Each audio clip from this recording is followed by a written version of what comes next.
The NHL season is here. 2 days for the Sabres, which means it is prediction time for the team, for players, and for around the league. You're Locked On Sabres, your daily podcast on the Buffalo Sabres. Part of the Locked On Podcast Network, your team every day.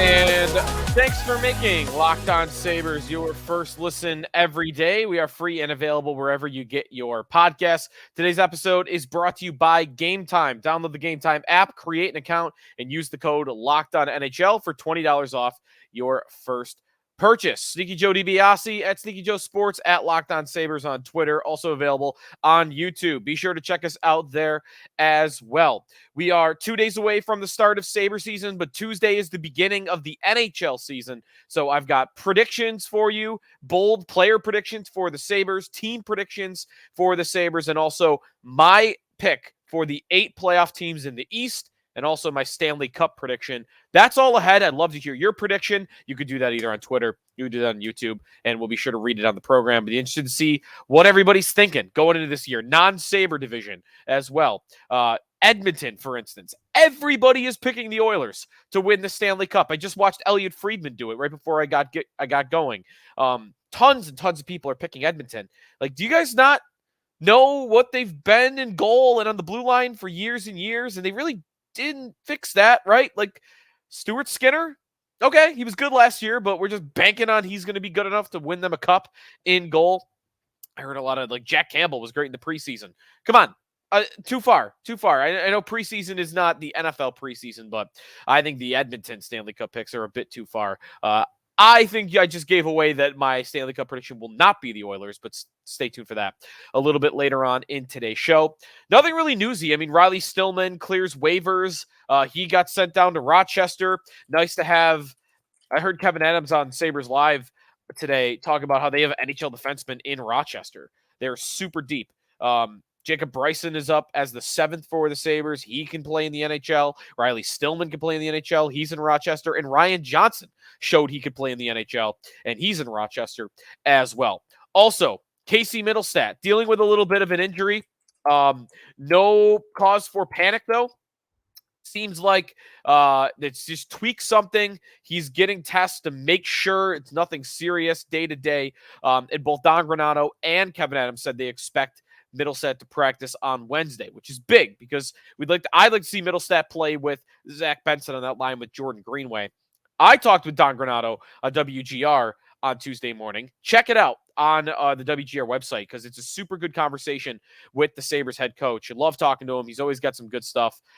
He was very excited about the potential for Jordan Greenway in this offense this year.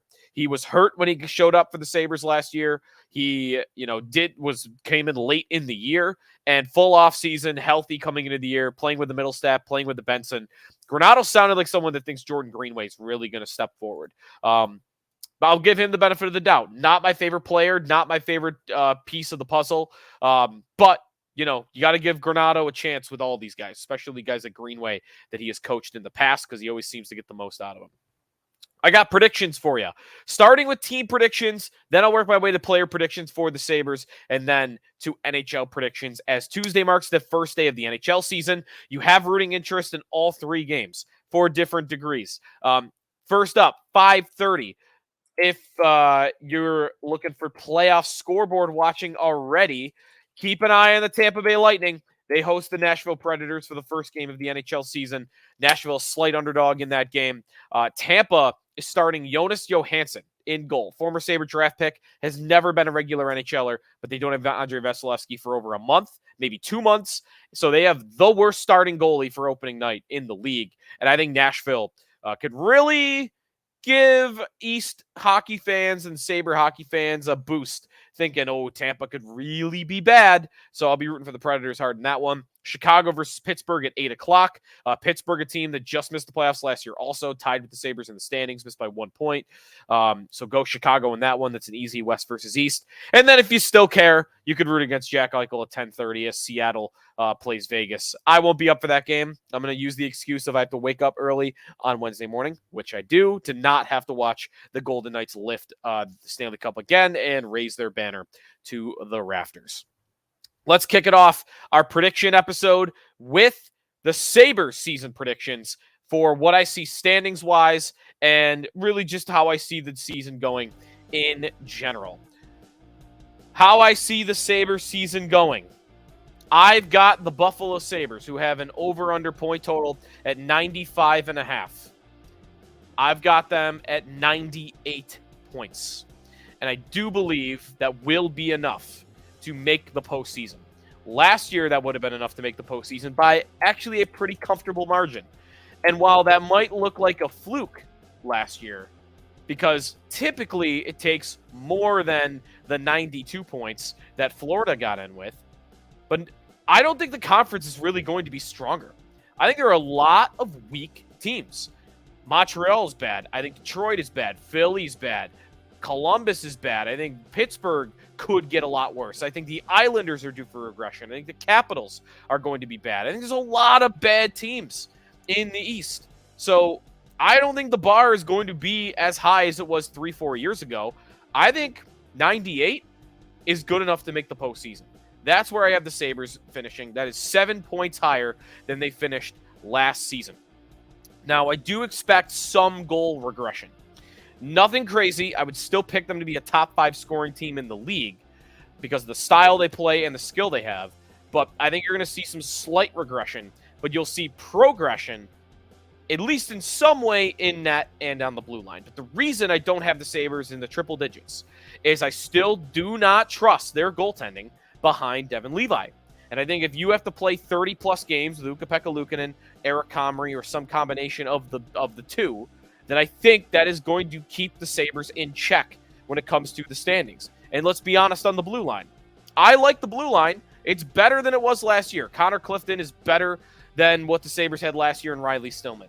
And Eric Johnson, even though I think he's a little washed at this point, is better than Jacob Bryson was last year for the Sabres, who were playing regular roles. And they're both better than Cale Clegg, who played way too much for this hockey team last season. So blue line is better, but it's not perfect. The goaltending is better, but it's not perfect. I think those two positions are going to let them down a little bit, and it's going to cause the Sabres to not get to triple digits in terms of point totals. Quick timeout here. Player projections when we return. If you want to go to the arena, if you want to see all this excitement, this playoff hunt all year long, be sure to head over to the Game Time app. And you still have a couple of days to do it to get into that home opener against New York. That is coming up. So stay tuned and keep an eye on prices. If you're looking to get in, take the guesswork out of buying tickets with Game Time. You shouldn't have to worry about where you're buying tickets to get to your next big event, including the home opener, the football game coming up this weekend as well. It's the perfect time of the year for big sports events to go to. But it's also not just sports. You got music, you've got comedy, theater events as well, with killer last minute deals, all in prices and views from your seat. That's my favorite part of the Game Time app is you scroll through. It's right there for you. You can see very clearly exactly what you are going to be looking at, what your angle is to the ice or the field, how high up you are, how low you are. It's very clear right there. You have to take the guesswork out. You don't have to Google seating maps to kind of picture it in your own mind. Game Time is going to provide that for you right there. Download the Game Time app, create an account, use the code LOCKEDONNHL for $20 off your first purchase. Terms apply. Again, create an account, redeem the code LOCKEDONNHL, LOCKEDON NHL for $20 off. Download Game Time today. Last minute tickets, lowest price guaranteed. Back here on the Locked On Sabres podcast, Joe DiBiase. It is prediction season. A lot of predictions out there. Sabres are being picked to make the playoffs in some places, and in some, they are not. Greg Wyshynski didn't pick them to make the playoffs. I heard Ryan Lambert pick them to make the playoffs. Among Steve Dangle picked them to finish top 3 in their division. get to that in a little bit, where I see the Sabres finishing standings-wise. I already told you the point total. I'll tell you where I think they finish when I do my East predictions in a moment. But first, I got 5 bold player predictions for the 2023-24 Buffalo Sabres season. Some are bolder than others. Number 5, counting down from 5 to 1, in terms of how I'd rank their boldness. Number 5, not as bold. I think that Tage Thompson gets to 50 goals and will become the first 50-goal scorer for the Buffalo Sabres in 30 years, since Alexander McGillney and Pat LaFontaine did it. I think that Thompson gets there. He would have got there last season had he not been injured late in the year. Been playing through an injury, missed a couple of games. He would have cruised to 50 goals. And I'm not, there's a chance he doesn't make it through this season healthy. That could always happen. But I think Thompson gets to 50 goals this season for the first time again that a Sabres done that in 3 decades. He has all the ability in the world to do it. Number 4, Devon Levi will play less than 50 games.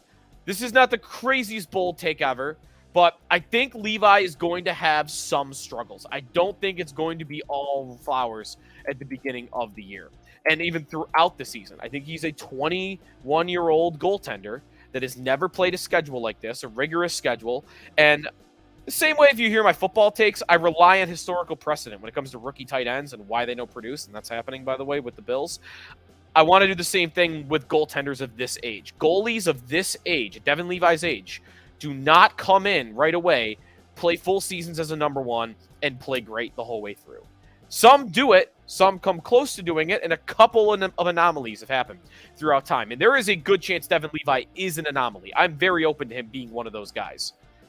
But I'm going to go with historical precedent here that says that age, that position, you can't just show up and be great for 50-plus games. I think Levi will play the majority of the games. I think Levi will be far and away the Sabres' best goaltender.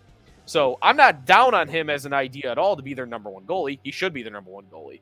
But I don't think it's going to be perfect all the way through. There might be a few weeks, there might be a month where we go, ooh, Levi is struggling a little bit. I think that's going to happen. And part of their inconsistency behind him is why I'm a little worried about their goaltending situation in the first place.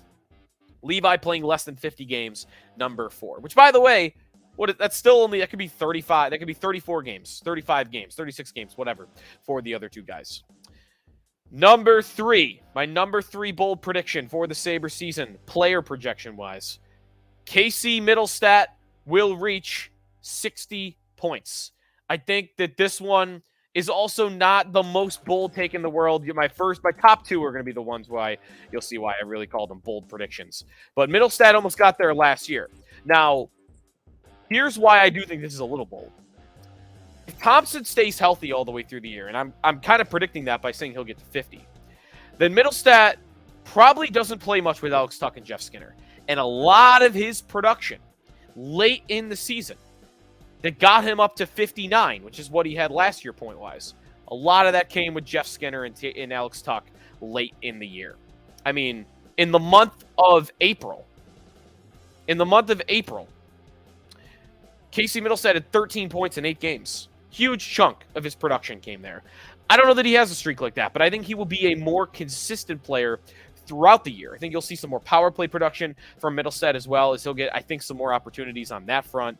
And he's in a contract year. So guys generally see a little bit of an uptick in their contract year. I think Middlestat gets to 60 points despite having fewer opportunities to play with the top line that he did last year. Number 2, this is where I think we start getting a little bold, real bold. My number 2 bold prediction for the Sabres, Zach Benson will reach 50 points. This means he's with the team all year. This means he is productive with the team for most of the year. And this means that at age 18, I've got Zach Benson outpacing 20-year-old J.J. Peterka from last year and 20-year-old Jack Quinn from last year. So 2 years younger than those 2 last year. Neither of them even reached 40 points. I've got Benson getting to 50. That's how impressed I've been by him. That's how much I'm trusting these prospect writers and prospect analysts, that how good this kid is, how good his skill set is. And for a 13th overall pick to make the team like that, I think this guy's got to have special talent. And he's playing with a good scorer in Casey Middlestat. To start the year, might get some time with Thompson and Jeff Skinner, as he did a lot of that in camp. I've got Benson getting to 50 points. How about that? You know my best comparison for that, why I like this prediction and this number? I like the Tyler Ennis comparison. Now, I think he's better of a two-way player, a more gritty version of Ennis. But Tyler Ennis, at roughly the same size, maybe even a little bit smaller, in 2010-11 had 49 points in 82 games. I think this is a pretty good comparable. Difference between then and now, scoring's up. So, inflation for Ennis on that same season, or for Benson on that same season, would get to 50. My number one bold prediction of the Buffalo Sabres season. I am picking one Sabre to increase his point total by 27. I'm picking Rasmus Dahlin to have 100 points. And to become, let me just double check this is right. I looked up before the show. I thought it was right. Just want to make sure. To become the first Sabre defenseman ever to have 100 points. Phil Housley, for as great as he was for so long as for the Sabres offensively, never got higher than 81. And Housley never got higher than 97, which he had with Winnipeg. I think Dahlin gets to 100. I think he has a season a la what Erik Karlsson had last year in San Jose. Karlsson had 100 points, but Dahlin plays, a more overall all-around game. I think he gets to 100. I think he's that special. I think he's one of the best three. Going to end up, in everyone's book by the end of the year, be a top three defenseman in the NHL. I think the Sabres' power play is lethal. He gets all the power play minutes. I think it's going to be Dahlin to get a huge bump forward. And by the way, he was going to come pretty close to that. As much as we talk about Thompson being injured second half of the year, Dahlin was injured second half of last year as well.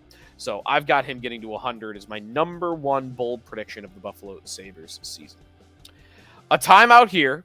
When we come back, my 8 playoff teams in the East and my Stanley Cup prediction. That's coming up here on the Locked On Sabres podcast. If you want to bet on one of these teams to make the playoffs, you can do that at FanDuel Sportsbook. But it's also football season, basketball approaching as well. But snap into the NFL season with FanDuel, America's number one sportsbook. Right now, new customers get $200 in bonus bets guaranteed when you place a $5 bet. It's $200 in bonus bets, win or lose. If you've been thinking about joining FanDuel, there's no better place, no better time to get in on the action. The app is super easy to use, wide range of betting options. I just mentioned futures. You can look at playoff odds, Stanley Cup odds, spreads, player props, over-unders, plenty more. So visit FanDuel.com/lockedon and kick off the NFL season. FanDuel, official partner of the NFL. Final segment here on the Locked On Sabres podcast. Thanks for making us your first listen every day. My favorite types of predictions are conference predictions, playoff predictions.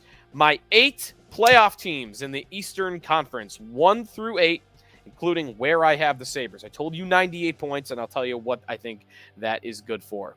Number 1 in the Atlantic Division, I have the Toronto Maple Leafs finishing number 1. I think the Maple Leafs are an incredible regular season hockey team. I still think they are not built well for the playoffs. I think the proof is in the pudding by this point.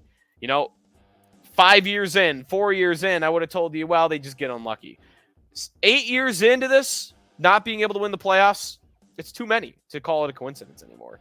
I don't really like their offseason moves. John Klingberg on the second pair, Max Domi. I do like Tyler Bertuzzi. He's been playing with Austin Matthews and Mitch Marner. I think that's going to work. But I like Ilya Samsonov back as the number 1 goalie. I've always kind of liked Samsonov. I think Toronto is still got all that talent, and they're a great regular season team.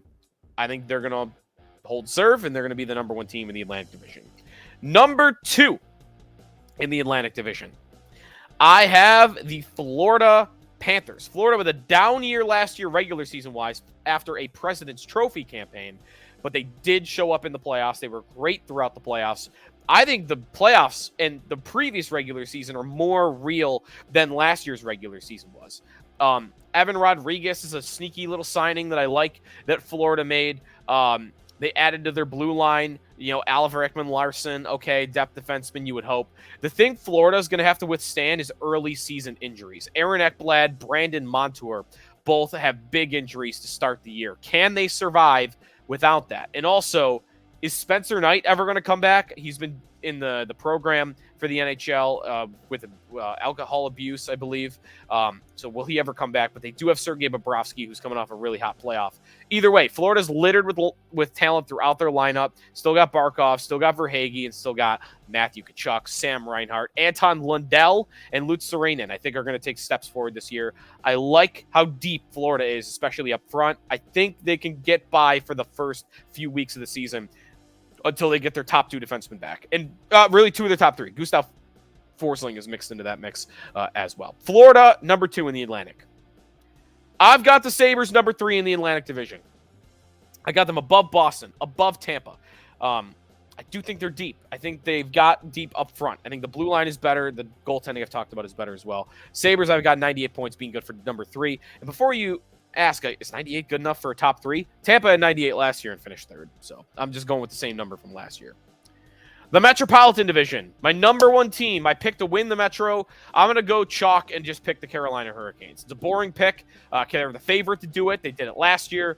But Carolina is just a well-built hockey team that understands what wins in today's NHL. Puck movement, speed, skill, the type of defenseman they bring in. I think they treat goaltender the right way. Freddie Anderson and Antti Raanta are a nice duo. But the blue line is still the biggest reason for me. I think they have an incredible blue line. 1 through 6. Is anyone better? I think it's arguable they have the best blue line, the most diverse blue line in terms of different types of defensemen. All good puck movers, by the way. Jacob Slavin, Brady Shea, Brett Pesce, Brent Burns, Dmitry Orlov, and Tony DeAngelo. I think that's the best 1 through 6 blue line in the National Hockey League. They have the talent up front. They added Michael Bunting in the offseason for their top 6. Nietzsche, Kotkaniemi, Aho. I love the Carolina Hurricanes roster, and I think they're going to win the Metropolitan Division. Just behind them, again, I'm going to go chalk and boring here. I'm picking 1, 2, 3 in the Metro, exactly how it went last year, which I know was boring. But I got New Jersey number 2. They had a Tyler Toffoli in the offseason. That's nice, but they didn't do enough in the offseason for me to catch Carolina. The one thing that will open me up to New Jersey winning this division, can Luke Hughes, who is, by the way, right now, he was the former 4th overall pick in the NHL draft, defenseman in Owen Power's year, Michigan. He's the 2nd leading favorite for the Calder Trophy in the betting odds behind Connor Bedard. If he comes in and is a star right away, then maybe that could lift them over Carolina. Vitek Vanacek is my question mark. He was very good last year as a starter. He had never been that before last year. Can him and Akira Schmid hold up in goal? I have more questions about their goaltending than I do about Carolina's. All right. Number 3 in the Metro, by the way, the New York Rangers.